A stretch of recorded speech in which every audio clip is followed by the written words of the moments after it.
It's hard to say no to relationships. It's hard to say no to work. It's hard to say no to money. But we're going to break down kind of like what is it that you should be looking for. Welcome back to Duo On Air. I'm Abby. And I'm Courtney. And we're the ex-agency turned entrepreneurial team that puts the Duo in Duo Collective. Our boutique organic marketing agency specializes in SEO, social media strategy, and branding. We're an everyday pair of business besties / marketing experts obsessed with helping our community learn more about what it takes to run a business. Which is why on Duo On Air, we're not holding anything back. We're giving you all the info we know about how to grow your business organically so you can be the confident CEO you were made to be. And how to navigate life as a small business owner. Whether it's on your own or with your best friend by your side, so grab your coffee or your mimosa, we don't judge. And settle in for a quick value-packed episode of Marketing Tips.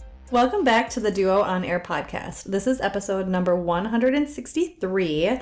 And today we're diving into one of the must-haves for every service provider. And you're probably thinking, ooh, a must-have. This sounds fun. It's maybe not so much fun, but it's definitely necessary. And that is a red flag list. I'm sure you have all been there. You've all heard of this. If you don't know what a oh my gosh, words. I need more coffee. A red flag list is, it is a personal checklist of behaviors, traits, or scenarios that scream, this client is not for me. N-O-T, not for me.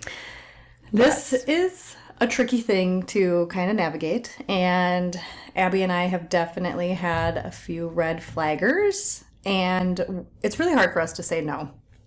Even if we see like the tiniest bit of red flag in a client, or they have maybe one of them for like a criteria of what makes up a red flag client for us, we're like, it's okay. We'll figure it out. We'll get through it. Or like maybe they'll change, or maybe we're just like reading into it too much, because it's hard to say no to clients. It's hard to say no to relationships. It's hard to say no to work. It's hard to say no to money.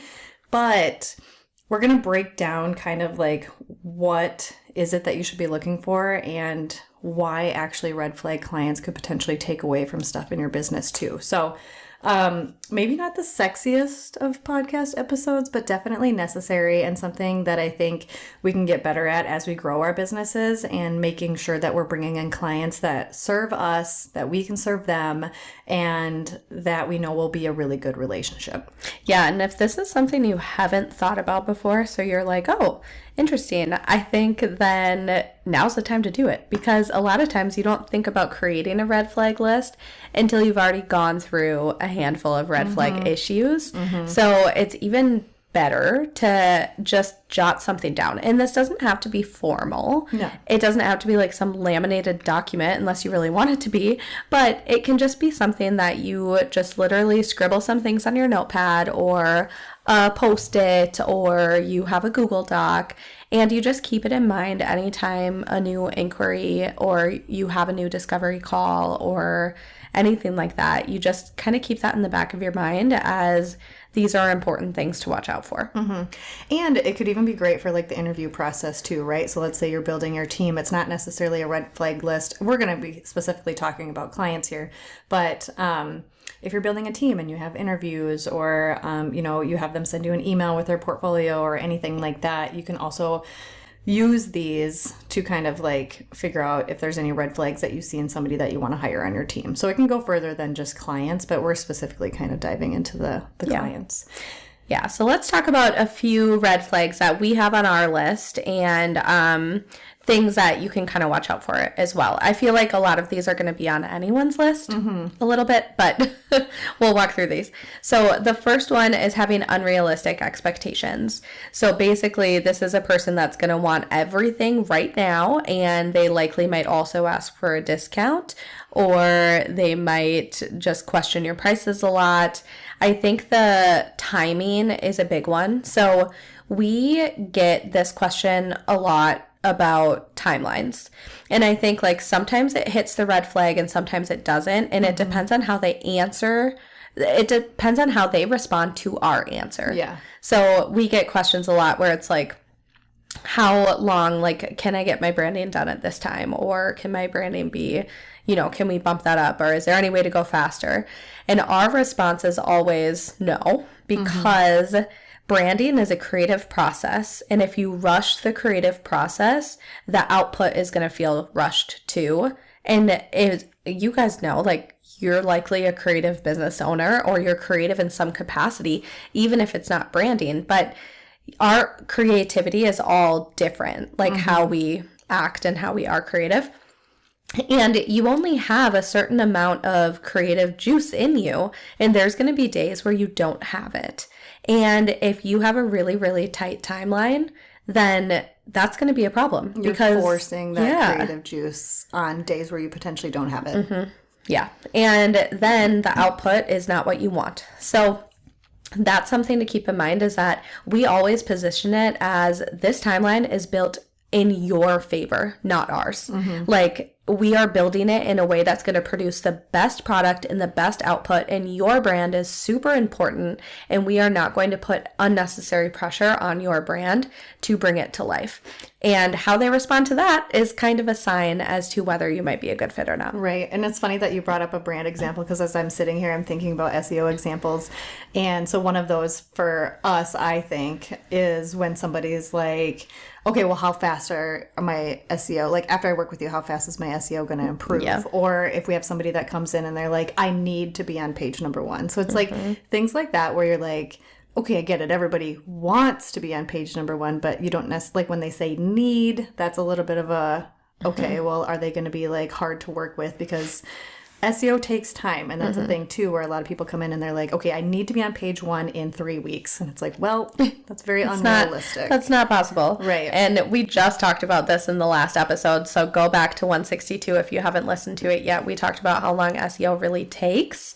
And sometimes it can be a little quicker and sometimes it can't be, but I will never, and I actually typed this out in an email just like a couple weeks ago. I said, I will never guarantee SEO results. And anyone who does, to me, is a red flag service provider thing, because guaranteeing results is, I mean, I'm trying to even think of an analogy here. It's just like, it's just not realistic. It's not something that's going to, if they're trying to get there in like a very natural, organic way, and then that's not working, what are they going to do? Like, what are they going to do if the industry is really competitive? Likely they're going to be taking some like black-hatted strategies that are just wrong and not good for your business or your brand. So definitely would recommend not working with someone who can guarantee SEO results. So the next thing is lack of respect for your process. We have a very solid process set in place when it comes to our clients, and we've over the years perfected that. It only gets better and better, and it works. It works really well. When we have green flag clients, which we'll talk about later, but you can imagine what that is, the process works pretty seamlessly. And that's not to say that things can't change throughout the process, because we're all human. Things come up, life happens, and that's okay. But we have a solid process set in place, knowing that it can shift a little bit based on things that come up in life. But if you have a client that you've already started working with, or you just like have this gut feeling that they won't respect your process, things like they won't fill out forms, or they ignore deadlines, or they try to take shortcuts. Let's say you kind of give them a brief look into your process and they're already trying to like break it apart or change it. That is definitely a red flag, because you have that process in place for a reason. You know that it works. It works for your team. It works for you. It works for past clients. And if a client is trying to ignore that or push that, or like refuses to fill out forms for whatever reason, that's not going to work for you, because they're already breaking your process, and that is set in place for a reason. Yeah, definitely. Like, make sure that you watch out for that. And I think one of the big things too that you can kind of test for this on inquiry calls, because a lot of times you find this out halfway through a project. You're already in it. And you're in it, and it is what it is. And basically what you need to do at that point is set some stern reminders in your email about like, hey, I need to follow up by this date, or else this is going to get pushed, and just like hold both of you accountable to that. But one of the things you can do in your inquiry calls is walk through your process. Like, we're always doing that with potential clients, is we're sharing what the process is like, everything from when you get your contract to the retainer, and then also moving into the actual process. When are we going to meet? Do we always have in-person meetings, or are some recorded? Like, we kind of break down exactly what that process is and what our expectations are from them, and then they can have an idea right off the bat. And I think a lot of clients, before they even sign with us, really appreciate that, because they're like, wow, you have everything so buttoned up, and like, we know that like once they sign, we're going to have a timeline ready for them. So it's really just starting with that strong process, and then on that inquiry call or in initial emails, laying that out for them and letting them know what they can expect. Next is nickel and diming. So I think this is on everyone's list. Yeah. If someone is always negotiating with you, questioning your rates, asking for free things or discounts, likely that's going to end up being a red flag. And I understand the need when times are tight and you know you need to invest in something. But at the end of the day, for us, the offerings that we have, they're investments in your brand, and they are not in your brand and business. And they are not going to make you instant money the second we're done. It's not a paid ad where you can run a campaign and you get a cost per click.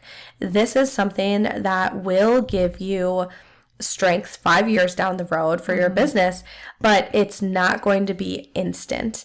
And I think that is something that is specifically for us a huge red flag, because if you are stressed about money now and you're making such a big investment, then you might not be happy at the end of it.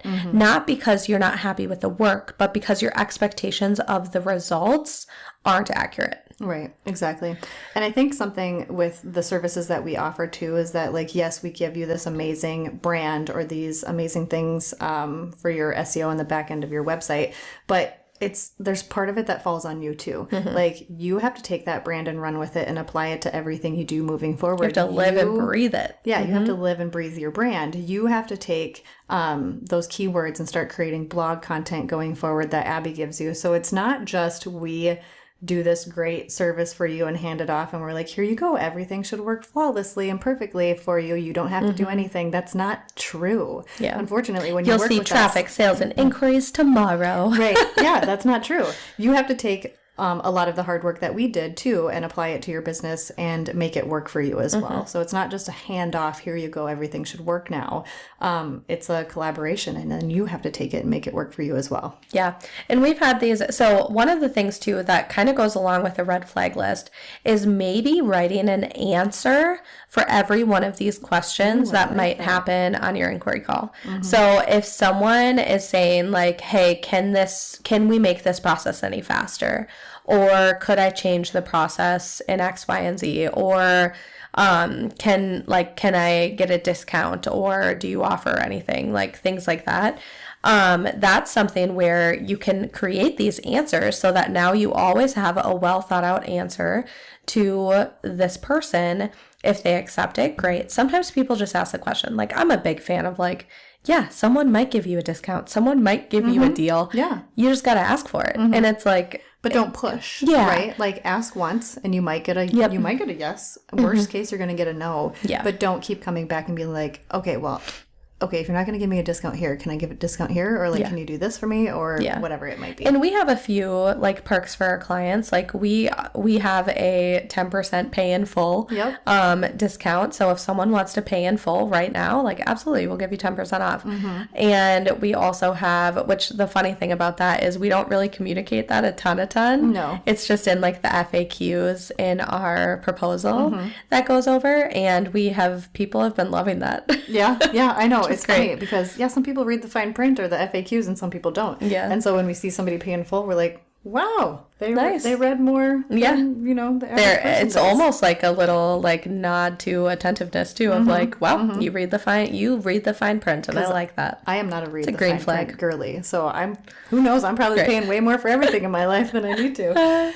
And we have had clients before too be like, I want to do all of this. Like if I do all of this, will you give me a little discount? And it's like, oftentimes, yes. Yes, like that's a big investment. absolutely. So sometimes if they ask and they're doing a lot of services with us, then yes, we'll honor that. Yeah. So like I'm not saying that someone asking a question about a discount is an immediate red flag, but it's the type of question and how they ask it, and like if they're getting the lowest offer you have and they're still asking for a discount on something that's like your low ticket offer, that might be a red flag. So Or they it's might just- not be ready to work with you yet, Yeah. right? Like they might need a couple more years or something like that. Yeah. And then the next one is a vague vision, but high demands. So I don't know what I want, but I'll know it when I see it kind of thing. Which is a very, like, it's a vague statement. And you're kind of also like, that doesn't make me feel very confident that you know what you want at all. So to me, it sounds kind of like a lot of hand holding, a lot of revisions that aren't necessarily wrapped into the process that we have.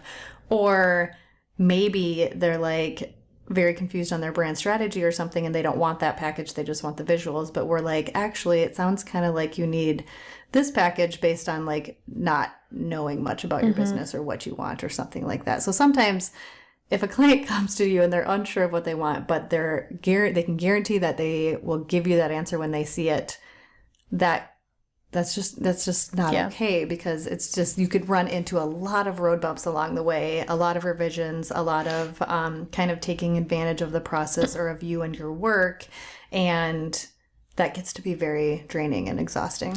Yeah, I think this is different than someone coming in for branding specifically and they're like, oh, I know, like I have a Pinterest board, I have all these ideas, but I just literally don't know I can't envision what it is that I want for my brand. That's okay. Like so many people feel that way. And I so think this is like a little weird. I mean, it's one of those things where it's like, you don't need to know exactly what you want. Yeah. But you can't also be like, I don't know anything of what I want, but when I see it, I'll know it. And so you're kind of like, oh gosh, what exactly does that mean? So that's again where our process, like a questionnaire, comes into play. Like we have a questionnaire because if they aren't totally sure what they want, that questionnaire is going to help us give some information to do a little bit more research on what it is that they might be looking for. Yeah. And then also, like Abby said, in the branding process, there are some clients that are like, I have 4 visions and I really just don't know which one I like best.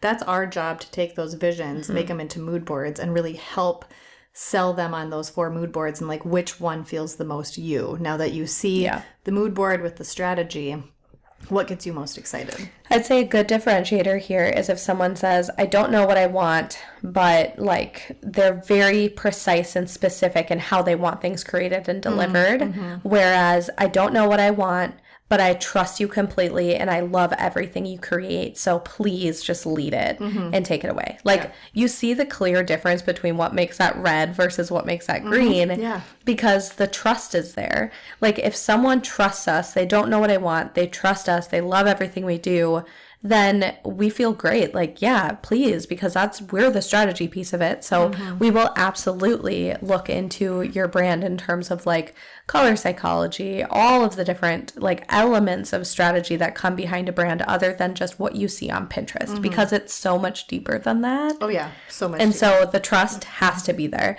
When you combine that like vague vision with trust, it becomes green. I'd say it's like you mixing colors, you know. And that's where like we have had clients that are like, I'm not really sure what I want my brand to look like or what I want it to, like the personality of it to be. And that's actually kind of fun.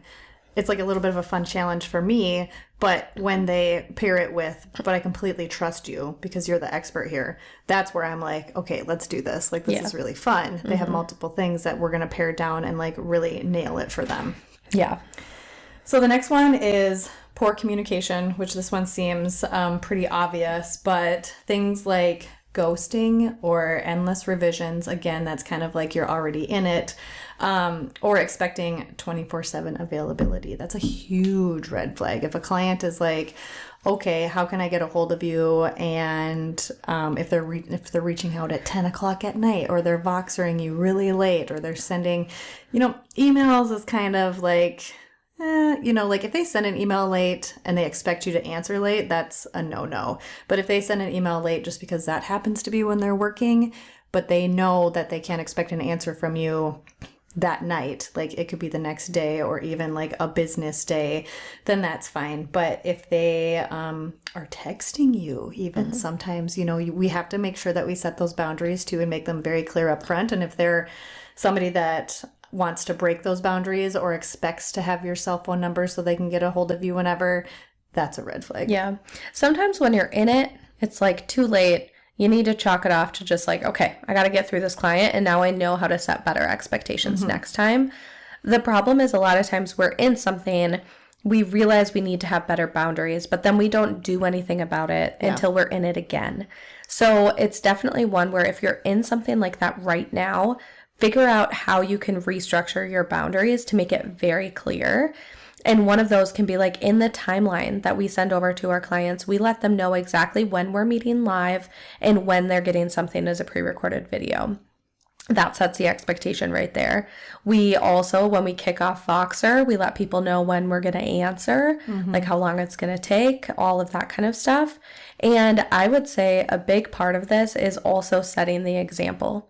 If you don't want your clients to Vox you at 10 p.m. or email you at 10 p.m., then you shouldn't email them or Vox them at 10 p.m. I'm pretty sure you can schedule emails, right? I've never actually done that, but you I can have. schedule emails or just have the draft sitting there until the next day and then hit send. Like that's a really great point of like being the example, because if you're sending stuff at that time too, that opens the door for them to do the same. Yeah, I love scheduling emails. I frequently will catch up on things late and I'm like, oof, it is like way too late for me to be sending an email, and I will just schedule it for 8 a.m. And then you know that all that stuff is going to go out in the morning and you don't have to worry about it. So it can be really, really easy way to make sure you're the one that's setting the expectations correctly. And I think Abby made a good point earlier, like to make a list of these things, or not make a list, but have answers to these things like when they come up. So like make sure you have that bucket of answers and how you can approach things like this. I think when it comes to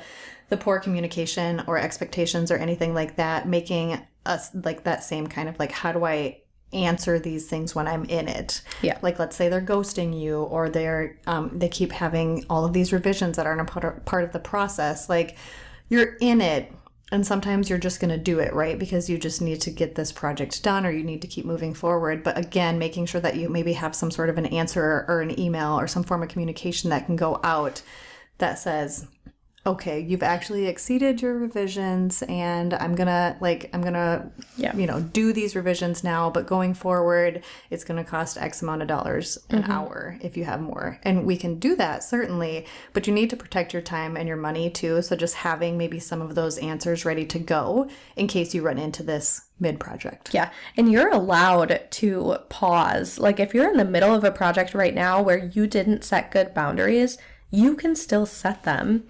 Like, just like Court said, if they're coming back with a ton of revisions, you exceeded it 5 rounds ago, but now you're like, I can't keep doing this. Like, they're never going to end. Then you send them an email and you say, hey, I'm doing this round, but we've really exceeded our revisions here. I hope you have that detail in your contract, but if you don't, because you can say, like, per the contract, if you don't, make a note to update your contract to include that.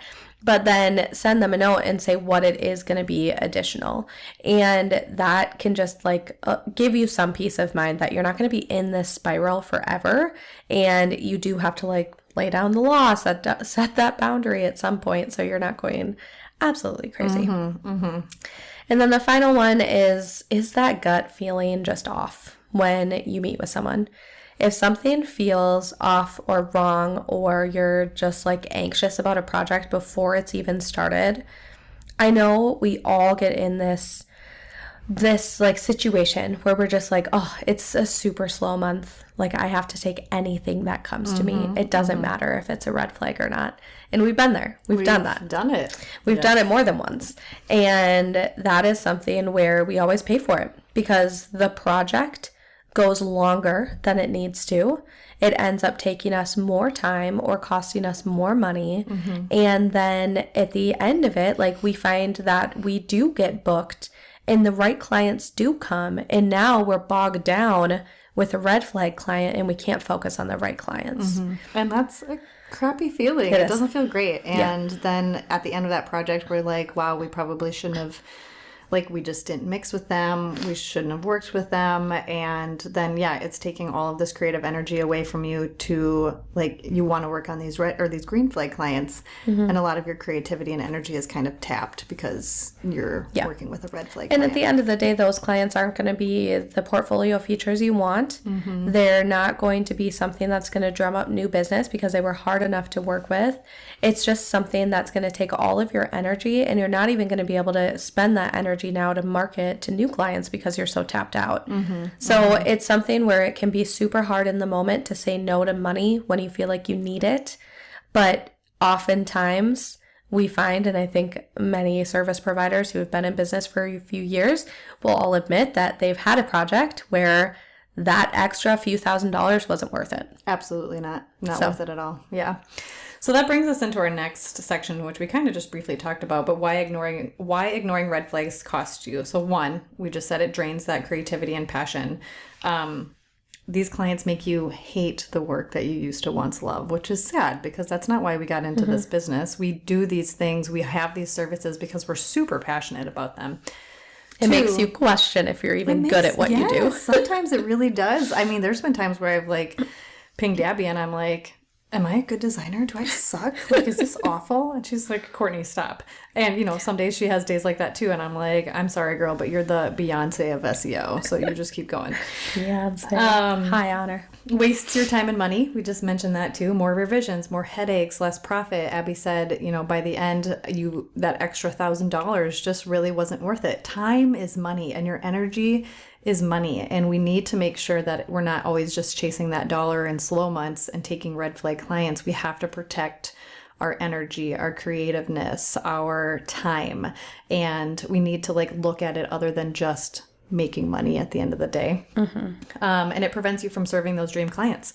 Every bad fit client can take a space away from the ones that you really love working with, which we just talked about too. And that's tough too, because who's to say that like when you said yes to that red flag client, your dream client was going to be the one that inquires next. And then you're kind of in it and you're doing both, but the red flag one is kind of draining everything from you.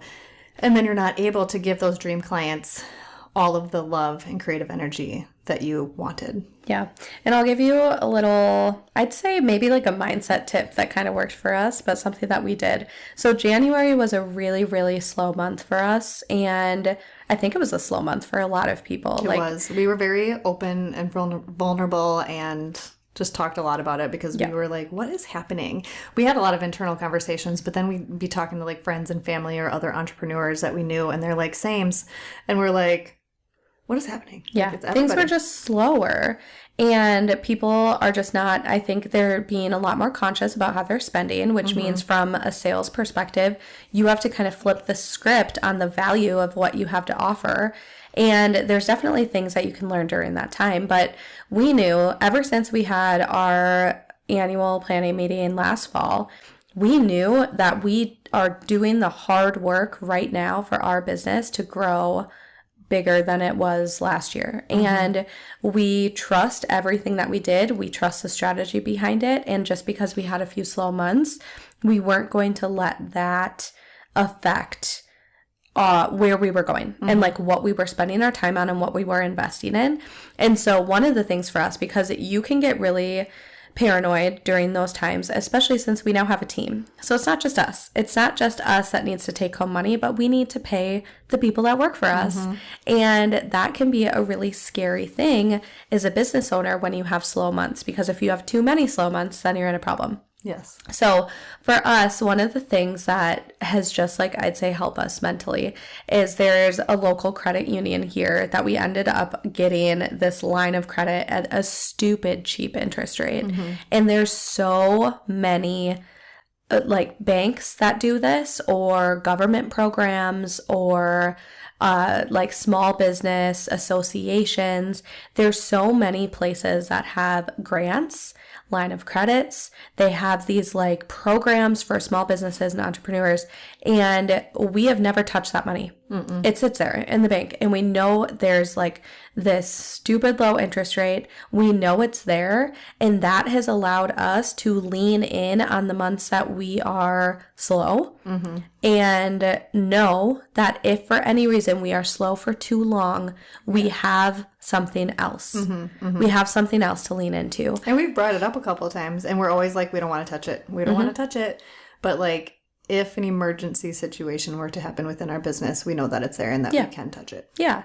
And that is something that I think from a mindset standpoint, it's really, really great.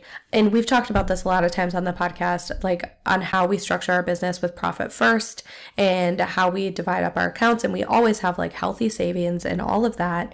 But at the end of the day, it's like something outside of just your business bank account that you have, like some other lifeline. And from a mindset standpoint, that's really helped us to make sure that we can say no, we can lean in, we can trust our gut, because I think sometimes it's really hard as a service provider not to know something is the wrong decision, but do it because you feel like you have to. Yeah, exactly. So next, we're going to jump into how to create your red flag list. So there's just a few steps here on just things that you can think about, you can write down, you can make note of, you can put wherever, you can jump to and quickly see, and just check these things off after you meet with somebody that you think might be a red flag client. And that first one is reflecting on past clients and asking yourself questions like, who drained you? What were their patterns? How did you feel after working with them? If somebody came to you with these kind of same questions or qualities or traits, would you say yes again? So really just asking all of those questions on some of those past clients that were more red flag clients. I think being able to pinpoint what some of those things are and actually answering those questions are really going to help to build this list of those things to look out for. Yeah. And like we said, it does not need to be fancy. It just write down your red flags anywhere. Like open a Google Doc, open a notes app on your phone, wherever it is that you will remember to check, write it down.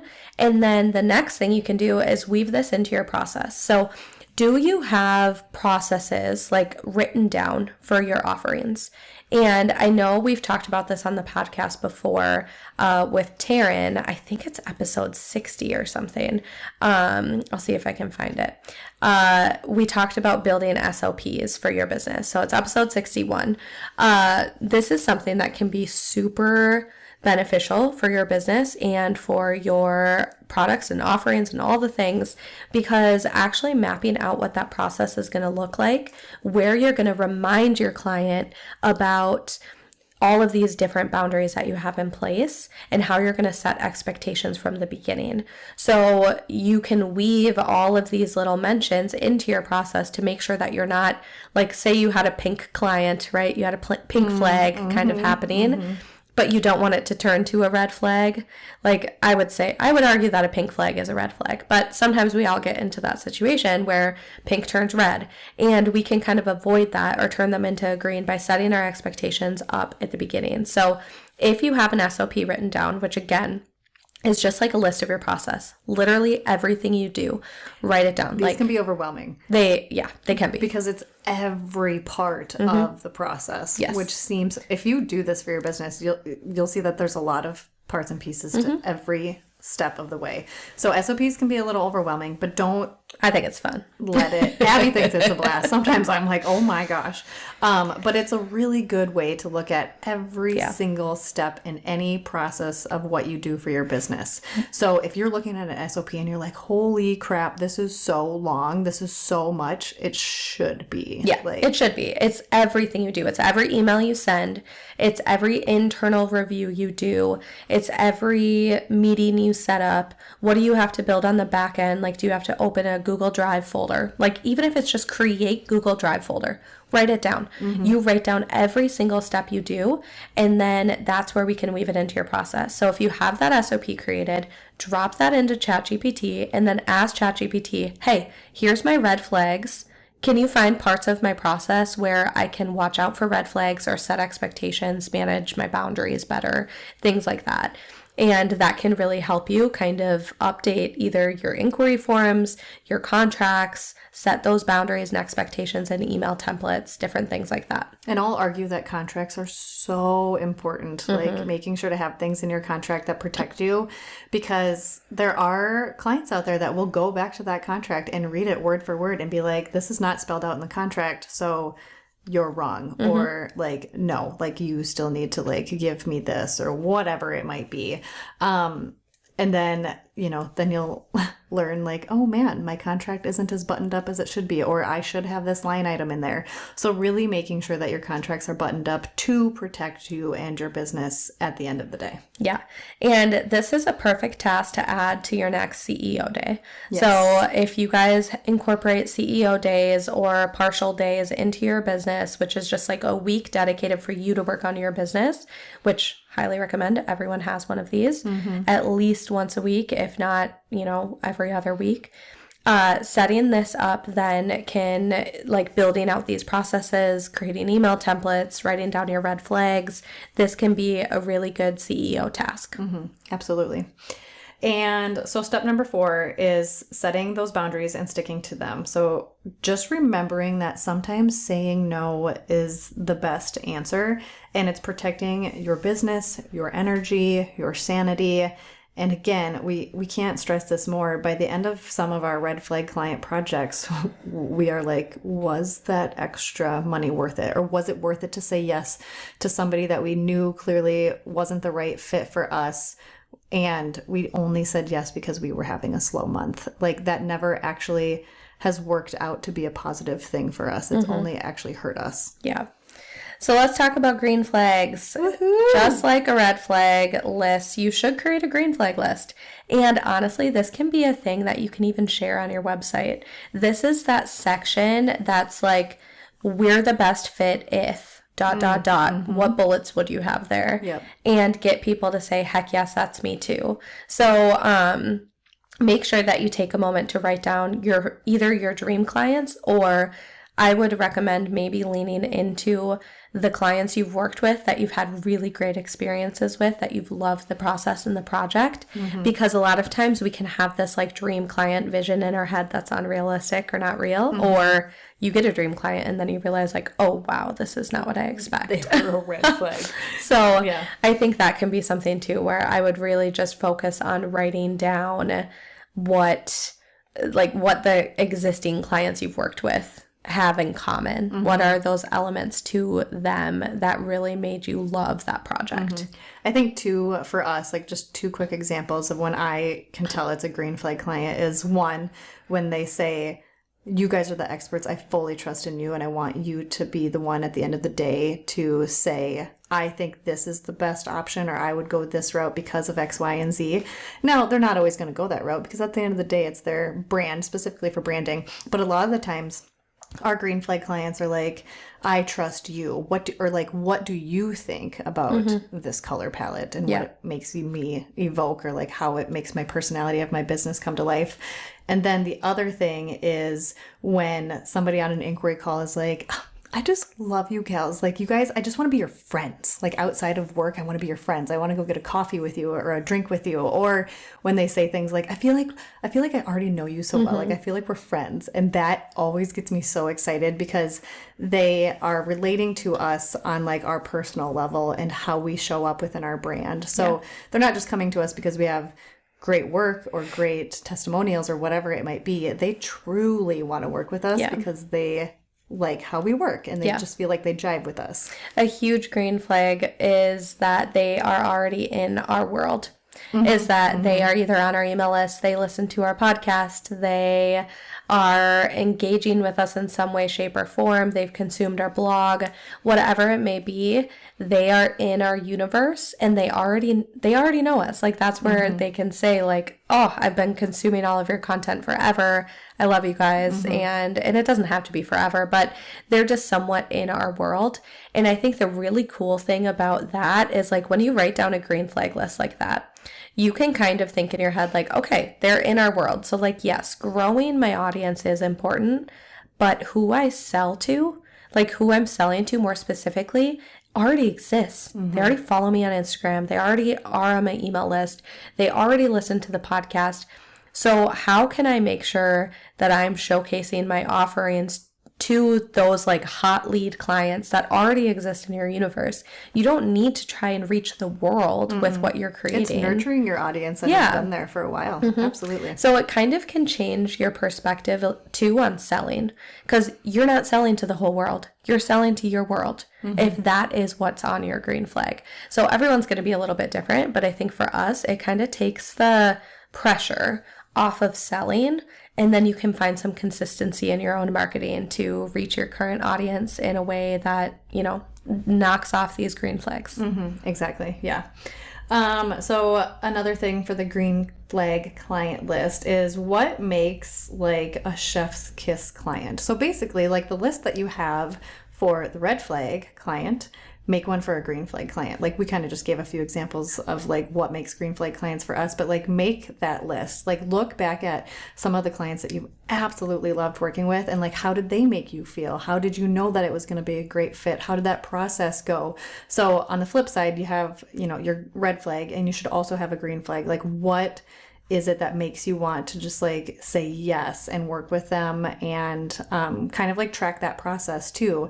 And just anytime throughout any process with all of your clients, write these things down as it's going. Like, oh my gosh, they sent me a Starbucks gift card, or they sent me the cutest little note on Instagram. Like those are the things that you can write down throughout the process that you know makes them a green flag client. Yeah. Yeah. And then all of this, like noting all of this and writing this all down is really going to help you attract more of the right people. Make sure that you're setting the right boundaries, that you are communicating this. Like these are the people you want to talk about and share. These are the stories and the testimonials you want to feature. And just like we said earlier, actually having that spot on your website that says like, we're besties if, or like, we're the perfect fit. We're gonna be like the best pair if you are like this. And you can incorporate some personality and fun in there too, but that's something that's really gonna help bring in the right people. And I think at the end of the day, red flag, green flag lists, the whole goal of this and having these systems and processes and having these boundaries, the whole goal of this is so that you can bring in the right clients and that you're not going to be spinning your wheels trying to find people or just going after the money. And so that's going to be a super important part of this process. Okay, so I want to go back to Abby's point about like having this on your website. So we have this on our website.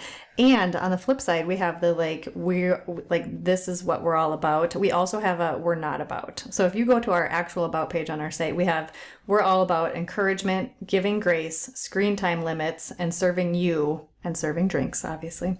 We're not about posting and ghosting, sleazy sales tactics, leaving our people hanging. So like these are like some of the things that we're about, and these are things that we're not about. So you can have both, right? But like be a little playful with it. And don't be like straight up, I will not work with you if. Yeah. So you can really be playful with it and kind of list those things out on your website too. And a lot of people do that on, I know this is kind of a whole different thing, but on like course pages too. Like if you are looking for X, Y, and Z, this course is for you. But if this is what you're trying to get out of this course, this is like not for you. So just listing those things out. That's very important too. If you have like if you are really engaged with your students and the people inside your course, because at the end of the day, you want strong testimonials and you want strong case studies. So you need the right people in your programs to do so. So let's get you guys working on this. I mean, add this stuff to your list.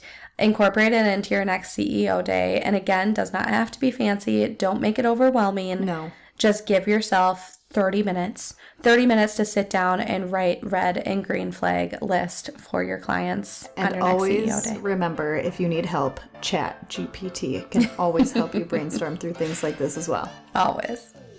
If you like this episode, please be sure to share it with a friend and subscribe so you don't miss any new episodes dropping every Monday. Plus, if you haven't already, please go ahead and leave us a review and don't hesitate to share any new episode ideas. We absolutely love hearing from you and creating this content for you. See you next week.